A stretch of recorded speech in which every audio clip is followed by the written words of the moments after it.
Hey, what's going on? It's your boy BT, and I came here to talk some boxing with the thousands of True School Sports subscribers now. Okay? Word to my brethren in Scotland. Word to my brethren outside here in South Florida because it's freaking raining right now. It's pouring. Man, it's raining cats and dogs out there, but we're going to talk boxing. Rain, snow, sun, don't really matter. Don't give a damn. We're going to talk boxing on this channel. Your boy Josh Taylor, right? Josh Taylor, undefeated, long, rangy, heart-punching, dangerous 140-pound fighter. He's going to fight on Saturday. It'll be the first fight of the day. I believe it'll be around 2 o'clock Eastern Standard Time here in America. So I was planning on going live for that, but I had something come up, so I'll probably be live for that fight. But you guys can expect me to be live for the Kell Brook fights, from the Kell Brook fight all the way through to Wilder Ortiz. So make note of that. I'll be live on YouTube for quite a long time this Saturday. With that being said, Josh Taylor, let's talk about it because he's got a big fight in front of him. You know, not in terms of the opponent that's in front of him, but in terms of the circumstances, what it could do for his career if he gets a sensational win. Now, for those of you who have been following Josh Taylor, you guys may remember that he was scheduled to fight Humberto Soto. Humberto Soto is ranked 15th in the WBC rankings. He recently pulled out with a fight, so now on a week's notice, he got a new opponent, a guy by the name of Winston Campos, 30 wins, 3 losses, 5 draws, 18 KOs, 25 years old, from Nicaragua. Experience for his age, hasn't beaten the best of opposition, but seems to be a decent opponent to consider the circumstances. So, in boxing, you can never underestimate any opponent because a guy might not have a glossy record and it might be on a week's notice, but that guy can come and upset you if you're not on your P's and Q's. So Josh Taylor has to make sure he wins this fight this week. But the interesting thing I find about Josh Taylor, right? It's very interesting to me because we hear a lot of talk in this weight class, right? Let's talk 140 for a second. Now, obviously, we got Amir Imam about to fight Jose Ramirez on March 17th. I'll be there for that. That's number 1 versus number 3. Josh Taylor can't fight any of those guys right now because they're tangled up. Then you had Regis Prograis, number 2, about to fight number 4, and Victor Postal, right? Postal pulled out, so now Prograis is fighting none other than Julius Indongo, who coincidentally is not even ranked by the WBC. For what reasons, I don't know. I would assume that maybe he's not with the clean boxing program, but he's not in the rankings for whatever reason. But Josh Taylor's ranked number 5. He's ranked number 5 in the division. And he is the one fighter in the division that nobody's really talking about. And I don't quite understand why, because in Josh Taylor, we have a guy, right, who maybe still has to prove himself, But I look at Josh Taylor. I look at the skills. I look at the way first of all, I look at the size of him. He's very big for the weight class. I look at the fundamentals that he has in his skill set. Very solid fundamentally. Can punch. Pretty good puncher thus far against the opposition he's fought. Although hasn't been world level yet. Best fighter he fought was O'Hara Davies, who was also getting a lot of hype at the time. Schooled O'Hara Davies, schooled him, and showed that O'Hara Davies has a lot of chinks in his armor, and maybe he's not quite ready for the world level, right? So he pretty much exposed O'Hara Davies. And for me, I'm looking forward to seeing what Josh Taylor can do in the division. But it seems like nobody's talking about him. Nobody's calling his name. He's not only, a big name.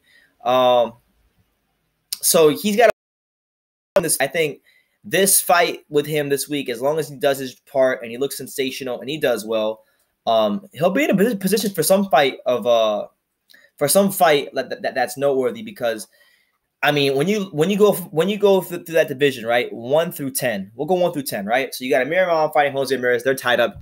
Okay, Prograis tied up. Postal pulled out. You got number 6 and 7 Figueroa and Broner fighting each other.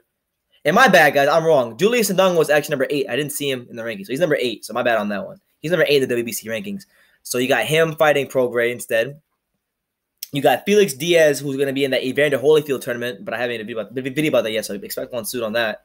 You got Diaz that'll be in that tournament, and then Anthony Yigit was supposed to fight. Who was it? I think it was. I don't remember. I think it might have been Ivan Baranchuk or something like that. So with that being said, it just seems like Josh Taylor's in the very unenviable position of being high risk, very low reward, and he's gonna have to work his way up into that. He's gonna be one of those fighters that's gonna have to work his way up into a mandatory spot. So he can't have those slip ups this week. And just for me personally, like when I watched him fight, I was very impressed with what I saw when he fought Ohara Davies. And I'm looking forward to seeing how he could build upon that. Now, I'm not going to lie, I don't know much about his opponent in Winston Campos. I'll have to go do some more research on Mr. Campos. But I'm assuming, based on what I heard and was reading in the comments on Bad Left Hook, that he seems to be like a pressure fighter, a guy who comes forward and all that stuff. So that should play right into Josh Taylor's favor if he's that if that's the way he is. Taylor did describe Campos as a rangy southpaw who's kind of unorthodox. So I think it'll be a good experience for him, a guy with over 35 fights, experienced, long and rangy, just like him. That is something he's going to need to know how to deal with because there's a lot of long and rangy fighters in his division. Amir Imam is long and rangy. Postal is long and rangy. Ndongo is long and rangy. So he might wind up fighting another guy who, just like him, is long and rangy. So if what he's saying is true, then this will be a good experience for him. But I don't want to start saying anybody's ducking him right now because it's too early in the ball game in his career to say that.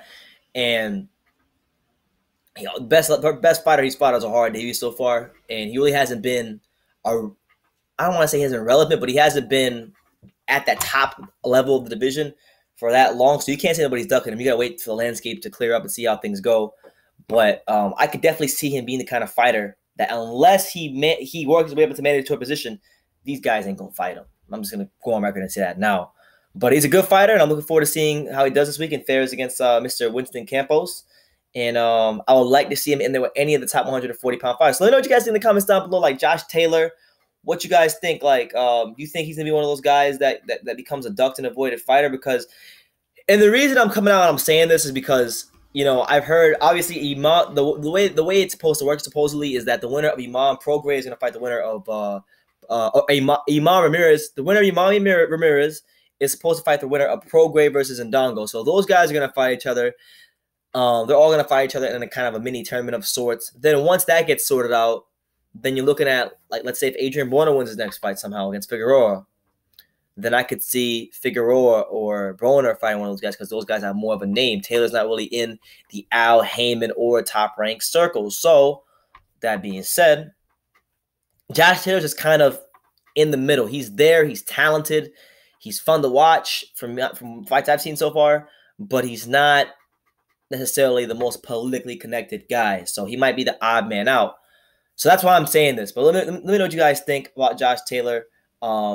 In the comments down below, his fight this week, just anything I said in this video, leave your comments down below. Like I say in every video, man, you can love me or you can hate me, but I'm just a kid from Dania. So until next time, take care, guys.